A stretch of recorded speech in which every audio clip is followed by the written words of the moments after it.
मैं चाहूँगा कि 2 और हाथ मिलाएँ आप।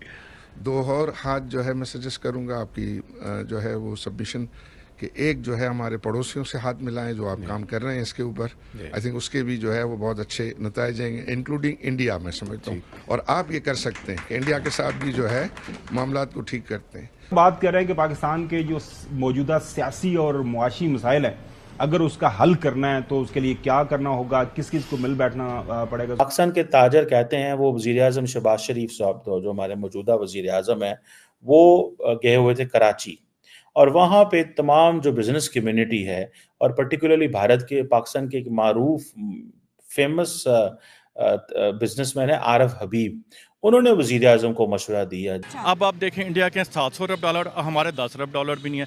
वो उन दिनों में तो वो टाइम्स था, उसने अपनी वो आईटी बंगलौर में उसने आईटी का बनाया सारा और वो तरक्की करता गया और हम पीछे आते गए। जब आप एक तरफ से इल्जामात का सिलसिला रखेंगे और दूसरी तरफ से आप कहेंगे कि मफामत होना चाहिए और रियासत को आगे बढ़ना चाहिए, हाथ मिलाना चाहिए, तो ये मुमकिन नहीं है। एक इंडियन सहाफ़ी ने बताया, आई थिंक मेरे शो पे थे, यहाँ पता नहीं मुझे ऑफलाइन उन्होंने बताया और उन्होंने कहा यार बात सुने, हम क्यों आपके साथ क्रिकेट की बात हो रही थी। उन्होंने कहा क्यों खेलें हम क्रिकेट आपके साथ? क्यों करें हम आपके साथ?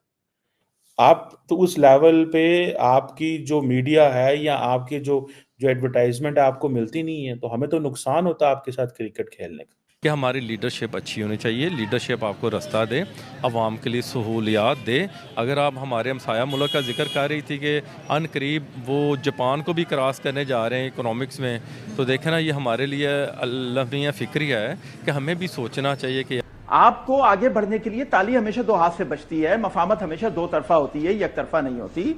आपको भी आगे बढ़ना होगा, आपको भी रवैये में तब्दीली लानी होगी।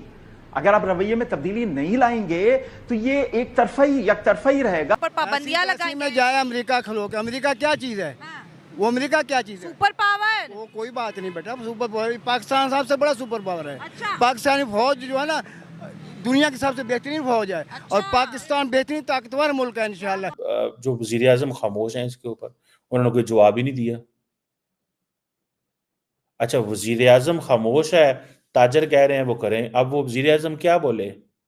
क्योंकि वज़ीर आज़म को पता है कि भारत से जवाब ही नहीं आ रहा। यार हम कंपटीशन में आना चाहिए ना, हम तो कंपटीशन से बाहर निकल रहे हैं। हमारे लीडरान कर्जा लेने के लिए हमसाया क्रिकेट की बात हो रही थी। उन्होंने कहा क्यों खेलें हम क्रिकेट आपके साथ? क्यों करें हम आपके साथ? आप तो उस लेवल पे आपकी जो मीडिया है या आपके जो जो एडवर्टाइज़मेंट आपको मिलती नहीं है, तो हमें तो नुकसान होता है आपके साथ क्रिकेट खेलने का। अच्छा मैं बड़ा हैरान हुआ, मेरे लिए ये पहली दफ़ा एक एक नया एंगल था। मैंने कहा अच्छा नुकसान होता है। मतलब आपकी जो क्रिकेट की अब वो आपको याद होगा कि रमीज़ राजा ने ये कहा था पार्लियामेंट की एक कमेटी में, स्पोर्ट्स कमेटी में कहा था कि अगर भारत आईसीसी को पैसे ना दे, तो हमारी तो क्रिकेट बंद हो सकती है। सो वो सही समझ रहे हैं कि भाई हम क्यों करें आपके साथ खेलें।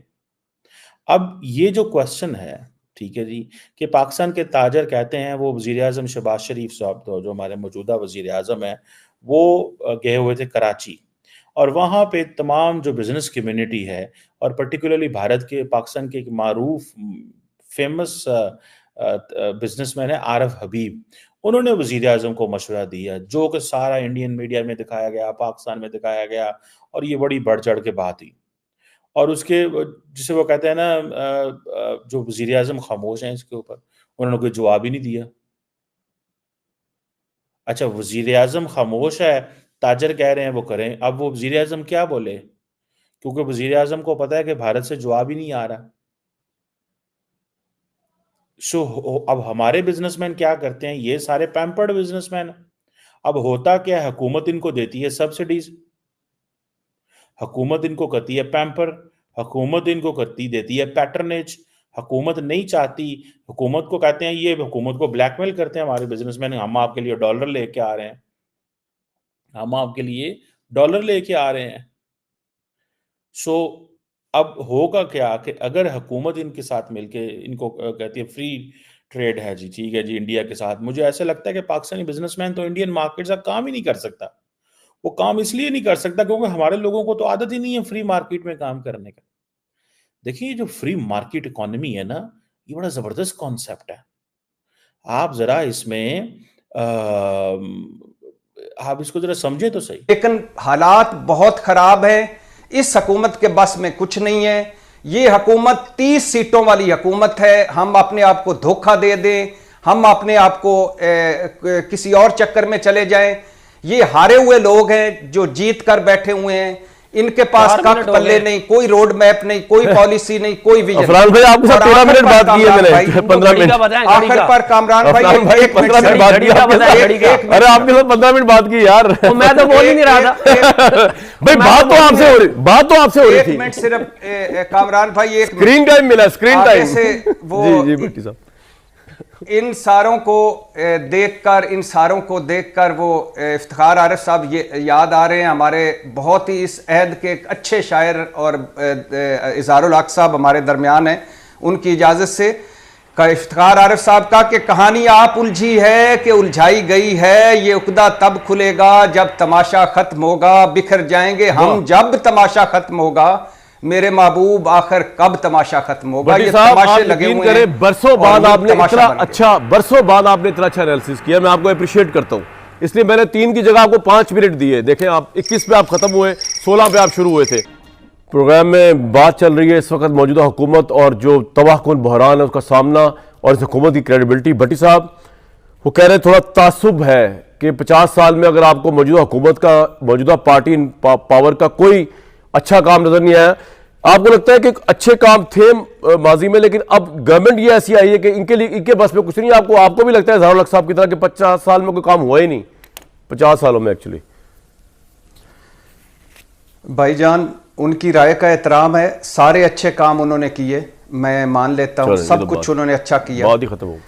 आपने एक लफ्ज बोला असूल पसंद, वो मेरे दिल में अटक गया है। असूल पसंदी की सियासत या असूल पसंद, भाईजान किधर से क्या, कहां से क्या चीज आप ढूंढ रहे हैं? असूल पसंदी होती तो इस्टेब्लिशमेंट की मदद से नवाज शरीफ साहब लंदन ना जाते। असूल पसंदी होती तो गारंटियों भरी, रिस्क भरी वापसी नवाज शरीफ साहब ना करते। असूल पसंदी होती तो मुस्लिम लीग नून तीसरी मर्तबा सिर्फ इक्तदार की खातर पीपल्स पार्टी से इत्तेहाद ना करती। असूल पसंदी होती तो नवाज शरीफ और शहबाज शरीफ मिलकर आसफ जरदारी को सदर ना बनाते। असूल पसंदी होती तो हाउस ऑफ शरीफ के सारे फर्द ओन चौधरी को वोट ना डालते। असूल पसंदी होती तो यास्मीन राशिद से मशकूक जीत के बाद नवाज शरीफ मेंबर कौमी असम्बली का हलफ ना उठाते। तो मुझे उम्मीद है कि ये वीडियो आपको पसंद आया होगा। वीडियो पसंद है तो प्लीज़ हमारे YouTube चैनल को जरूर सब्सक्राइब कीजिए। इसी प्रकार का भविष्य में वीडियो देखने के लिए चैनल को सब्सक्राइब कीजिए। हमारे इस YouTube चैनल पे आपको इससे भी ज़्यादा इंटरेस्टिंग वीडियो भविष्य में देखने को मिलता रहेगा। तो प्लीज़ हमारे YouTube चैनल सोच टाइम्स को सब्सक्राइब कीजिए, वीडियो को लाइक कीजिए, इस वीडियो को अपने दोस्तों के साथ जरूर शेयर कीजिए। नमस्कार, फिर मिलेंगे अगले